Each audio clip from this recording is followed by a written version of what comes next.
गुणांची काय माता आहे, जननी आहे. तुमच्यामध्ये कृतज्ञता नसेल तर करुणा येईल का? म्हणजे ज्यांनी उपकार केले त्याच्याबद्दलच जर तुम्ही त्याच्याबद्दल विनयशील नसाल, कृतज्ञ नसाल, तर मग तुम्ही कुणाबद्दल कृतज्ञ राहू शकाल? हा सगळा अतिशय मोठा भाग आहे. आणि म्हणून विषय तिथं चालला होता की भगवंत म्हणतात माझी काही बाधा होत आहे. तर नाही म्हणे, आम्ही काल जे सुप्रिय बोलत होता त्याच्याबद्दल चर्चा करत होतो.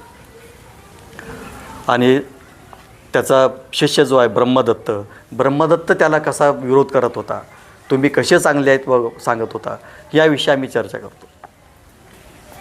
भगवंत ऐकून घेतात आणि म्हणतात की भिक्षूंनो, कोण काय बोलतो, माझ्या विरोधात बोलतो का, धम्माच्या विरोधात बोलतो का, संघाच्या विरोधात बोलतो का, त्याच्यावर चर्चा करू नका. किंवा ब्रह्मदत्त मग बुद्धाची स्तुती करतो, धम्माची स्तुती करतो, संघाची स्तुती करतो, त्याच्यावरही चर्चा करू नका. कारण दोन्ही बाबीमध्ये तुम्ही वाईट जरी घेतलं तरी त्याच्यातून तुमचा काय होतो, स्मृती तुम्ही घालवता. आणि चांगल्या गोष्टी जरी त्याच्यावर चर्चा करत असला तरी तुम्ही तुमची स्मृती काय करता, हरवून बसता. आणि मग चांगल्या आणि वाईट या दोन्ही गोष्टीची आपण जरी चर्चा करत असलो तर चर्चेमध्ये आपल्याला जे करायचं आहे ते आपण काय करतो, करायचं विसरून जातो.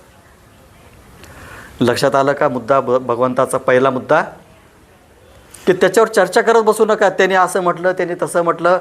त्यांनी म्हटल्यानंतर बुद्ध कमी होत नाहीत, धम्म कमी होत नाही आणि संघ कमी होत नाही. आणि त्यांनी स्तुती केल्यानंतर बुद्ध मोठे होत नाहीत किंवा धम्म मोठा होत नाही किंवा संघ मोठा होत नाही. त्यांच्या बोलण्याचा परिणाम आपल्यावर होऊ नका देऊ. तुम्हाला जे काम सांगितलेलं आहे, काय काम सांगितलं बुद्धाने शिष्यांना काय काम सांगितलं, काय सांगितलं? अपमादेन संपादेत. प्रत्येकाची दीक्षा होताना भगवंताने दीक्षा दिली आणि हे सर्व काय कर, जागृतीपूर्वक कर.